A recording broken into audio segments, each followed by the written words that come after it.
কালকেই বানাও যে কোনো মাছ দিয়ে এই রেসিপিটা। কাঁচা আম দিয়ে মাছের এই রেসিপি হবে স্বাদে গন্ধে রঙে ভরপুর। গরম ভাতের সাথে মাছের এই রেসিপি থাকলে আর কোনো কিচ্ছু দরকার হবে না।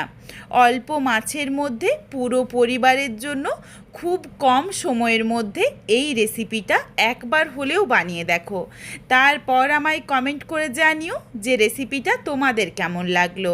তাহলে চলো আজকে রেসিপি দেখে নেওয়া যাক।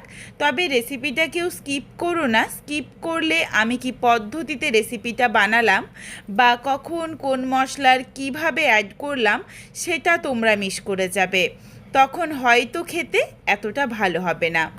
এখানে আমি প্রথমেই কাঁচা আম অল্প পরিমাণে কেটে নিচ্ছি। এই আমটা কিন্তু প্রচণ্ড টক, এই জন্য আমি অল্প পরিমাণেই দিলাম। এরপর তোমরা নিজেদের পরিমাণ অনুযায়ী আমের পরিমাণটা কম বা বেশি করে নিও, যেমন আমটা টক হবে সেটা বুঝে। আমগুলো বেশ একটু ছোট ছোট টুকরো করে কেটে নিয়েছি। এখানে আমি অল্প পরিমাণে কাতলা মাছ নিয়েছি। কাতলা মাছটা ছোট ছোট টুকরো করে কেটে ধুয়ে পরিষ্কার করে জলটা ঝরিয়ে নিয়েছি। একদমই কিন্তু আজকে ফ্রিজে বেশি মাছ ছিল না, তাই অল্প মাছ দিয়েই বানাবো পুরো পরিবারের জন্য এই রান্নাটা, তাই এইভাবে ছোট ছোট করে কেটে নিয়েছি। মাছের মধ্যে দিয়ে দিলাম স্বাদ অনুযায়ী লবণ, অল্প পরিমাণে হলুদের গুঁড়ো, লঙ্কার গুঁড়ো আর খুবই সামান্য একটু সর্ষের তেল। এরপর মাছটা খুব ভালোভাবে মেখে নিচ্ছি। মাছটা মাখা হয়ে গেলে প্রায় মিনিট 10 মতো একটু রেস্টে রাখবো, যাতে মশলাগুলো মাছের মধ্যে ঢুকে যায় আর মাছটা খেতেও বেশ ভালো লাগে। মাছটা রেস্টে রেখে এখানে আমি কিছু মশলা নিয়ে নিচ্ছি মিক্সিং জারের মধ্যে। প্রথমেই নিয়ে নিলাম 2টো শুকনো লঙ্কা। তোমরা যেমন ঝাল খাবে সেই বুঝে শুকনো লঙ্কাটা দিয়ে নিও। এই রান্নাতে ঝালটা কিন্তু শুকনো লঙ্কারই হবে। দিয়ে দিলাম বড় চামচের 1 চামচ পরিমাণে পোস্ত আর হাফ চামচ রাই সর্ষে। এখানে তোমরা যতটা পোস্ত নেবে তার অর্ধেক পরিমাণে সর্ষের ব্যবহার করো, বেশি সর্ষে দিলে তেতো হয়ে যাবে। প্রথমে আগে এই মশলাটা শুকনো অবস্থাতে গুঁড়ো করে নিয়েছি। তারপর যে আমটা ছোট ছোট টুকরো করে কেটে নিয়েছিলাম তার থেকেই 3টে টুকরো আম দিয়ে সামান্য একটু জল দিয়ে এরপর মশলাটা একদম মিহি করে পেস্ট করে রাখছি। কড়াইয়ের মধ্যে কিছুটা সর্ষের তেল ভালোভাবে গরম করে একে একে মাছগুলো দিয়ে দিচ্ছি। মাছগুলো দিয়ে উল্টে পাল্টে হালকা লালচে করে ভেজে নেব। একটু লাল করে যদি ভাজা হয় তাহলে এই ছোট টুকরো রয়েছে মাছটা কিন্তু ভেঙে যাবে না। আমি তোমাদের কথা দিচ্ছি এই পদ্ধতিতে আর এইভাবে যদি রান্না করো তাহলে প্রত্যেক কটা মাছ গোটা থাকবে। আর এই রান্নাটা তোমরা শেষ অবধি দেখো, তাহলেই বুঝতে পারবে যে একটা মাছও কিন্তু ভেঙে যাবে না। দেখো বেশ একটু লালচে করে মাছগুলো উল্টে পাল্টে ভেজে নিয়েছি। এরপর তেলটা ঝরিয়ে মাছটা তুলে রাখলাম। কড়াইয়ের মধ্যে বাকি যেটুকু তেল রয়েছে এই তেলেই রান্নাটা হয়ে যাবে, আর তেল দিচ্ছি না। তেলের মধ্যে ফোড়নে দিচ্ছি 1 চিমটি কালো জিরে আর প্রায় 4-5 কোয়ার মতো থেতো করে নেওয়া রসুন, আর দিয়ে দিলাম 2টো ফাটিয়ে নেওয়া কাঁচা লঙ্কা। এই কাঁচা লঙ্কা, রসুন আর কালো জিরের একটা খুবই সুন্দর গন্ধ আসে।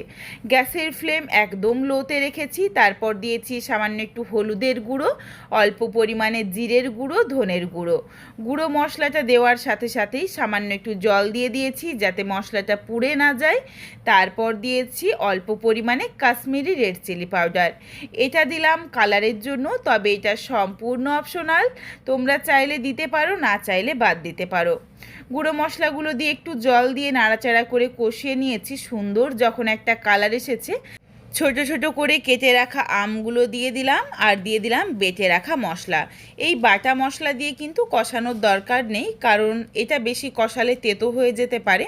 আর খুবই অল্প মশলা রয়েছে, এটা কিন্তু ভালোভাবে এই ঝোলের মধ্যে একটু ফুটলেই সুন্দরভাবে সুসেদ্ধ হয়ে যাবে মশলাটা, খেতেও বেশ ভালো লাগবে। আর এখানেই দিয়ে দিয়েছি যখন ভালোভাবে ফুটতে শুরু করেছে গ্রেভিটা, স্বাদ অনুযায়ী লবণ আর চিনি। এখন অল্প একটু চিনি দিলাম, পরে যদি লাগে তখন আবারও দিয়ে নেব। গ্যাসের ফ্লেম লোতে করে প্রায় মিনিট 4-5 সময় নিয়ে রান্নাটা করে নিয়েছি। বেশ দেখো অনেকটা গ্রেভিটা ঘন হয়ে এসেছে। এরপর এখানে আমি আবারও 1 চামচ চিনি দিয়ে দিলাম, তার কারণ আমটা প্রচণ্ড টক, আরেকটু চিনি লাগবে, তাহলে কিন্তু সুন্দরভাবে টেস্টটা ব্যালেন্স হয়ে যাবে, এই জন্য চিনিটা দিয়েছি। আর এদিকে দেখো আমগুলো বেশ গোটা গোটা রয়েছে, অথচ সুন্দরভাবে সুসেদ্ধ হয়ে গেছে। এখানে আমি আমগুলো আর চেপে নিলাম না, তার কারণ টক যেটা হয়েছে সেটা কিন্তু একদমই পারফেক্ট। তোমাদের যদি মনে হয় টক আরেকটু বেশি তোমরা পছন্দ করো, তাহলে চাইলে অবশ্যই এই সেদ্ধ আমগুলো চেপে নিতে পারো। আর এই আমগুলো গোটা থাকার জন্য বাড়ির অনেক সদস্য থাকে যারা টক বেশি পছন্দ করে আর যারা টক কম পছন্দ করে। যারা টক বেশি পছন্দ করে তাদের কিন্তু এই সেদ্ধ আমের টুকরোগুলো দিয়ে দেওয়া যায়, আর যারা টক কম পছন্দ করে রান্নাটা কিন্তু খুব একটা যে প্রচণ্ড টক হয়েছে সেটাও না, ভালোভাবে কিন্তু প্রত্যেকের জন্য এই রেসিপিটা বানানো যায়। একবার হলেও এইভাবে রান্না করে দেখো।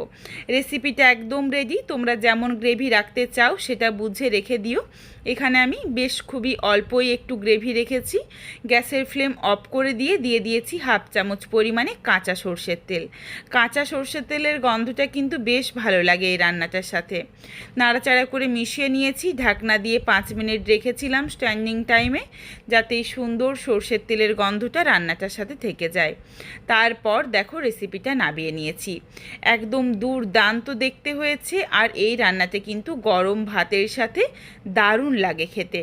বাড়িতে অবশ্যই একবার হলেও যে কোনো কাটা মাছ দিয়ে এইভাবে রান্নাটা করে দেখো। তারপর আমায় কমেন্ট করে জানিও যে রেসিপিটা তোমাদের কেমন লাগলো। রেসিপিটা তোমাদের যদি ভালো লাগে তাহলে লাইক করো, শেয়ার করে বন্ধুদের দেখার সুযোগ করে দিও। তোমরা যদি আরও এই ধরনের নিত্য নতুন ঘরোয়া রেসিপি দেখতে চাও তাহলে অবশ্যই আমার চ্যানেলটিকে সাবস্ক্রাইব করে পাশে থাকা বেলটি অন করে অল নোটিফিকেশান অন করে দিও, যাতে আমার প্রত্যেকটা রেসিপির নোটিফিকেশান সবার প্রথমে তোমাদের কাছে পৌঁছে যায়। আর অবশ্যই আমার চ্যানেলটিকে হাইপ করে দিও, যাতে আমি আরও এগিয়ে যেতে পারি, তোমাদের সাথে আরও নিত্য নতুন ঘরোয়া রেসিপি শেয়ার করতে পারি। আবারও খুব শীঘ্রই হাজির হচ্ছি নতুন কোনো এক রেসিপি নিয়ে। পরবর্তী রেসিপি দেখার আমন্ত্রণ রইল। পুরো ভিডিওটা দেখার জন্য অসংখ্য ধন্যবাদ। তাহলে আজকে আসি, সবাই ভালো থেকো, সুস্থ থেকো। আবারও শীঘ্রই দেখা হচ্ছে কিন্তু নতুন কোনো এক রেসিপির সাথে।